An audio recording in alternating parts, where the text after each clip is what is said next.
bahay at mga kayamanan ay minamana sa mga magulang, ngunit ang mabait na asawa ay galing sa Panginoon.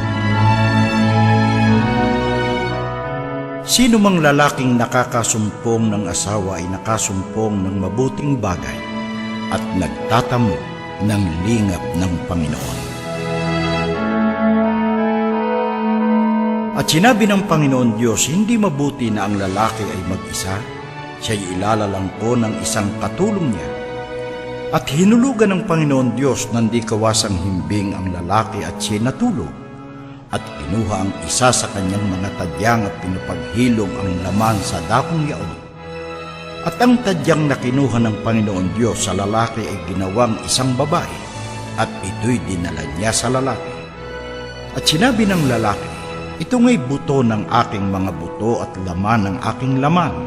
Siya'y tatawaging babae sapagkat sa lalaki siya kinuha. Kaya't iiwan ng lalaki ang kanyang ama at ang kanyang ina at makikipisan sa kanyang asawa, at sila'y magiging isang laman. Sapagkat ang babae na may asawa ay itinali ng kautusan sa asawa samantalang ito ay nabubuhay, datapwat kung ang asawa'y mamatay, ay kalag na sa kautusan ng asawa.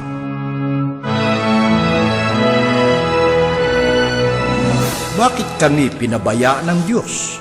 Dumaraing kayo. Sasabihin ko sa inyo kung bakit. Dahil nakita ng Panginoon ang inyong pagtataksil, nang diborsyohin ninyo ang inyong asawa na naging tapat sa inyo sa loob ng mga taong. Ang mga katuwang na inyong ipinangakong mamahalin at iingatan. Pinag-isa kayo ng Panginoon sa inyong asawa. Sa matalinong panukala ng Diyos nang kayo magpakasal, kayong dalawa ay naging isang tao sa kanyang paningin. At ano ang kanyang hangad? Mga anak na makadiyos mula sa inyong pagsasama. Bantayan ninyo kung gayon ang silakbo ng inyong mga damdamin. Manatili kayong tapat sa inyong asawa ng inyong kabataan, sapagkat sinasabi ng Panginoon Diyos ng Israel na namumuhi siya sa diborsyo at malulupit na tao. Kaya, pigilin ninyo ang silakbo ng inyong mga damdamin. Walang dapat makipagdiborsyo sa kani-kanyang asawa. Ang pinapagsama nga ng Diyos ay huwag papaghiwalayin ng tao.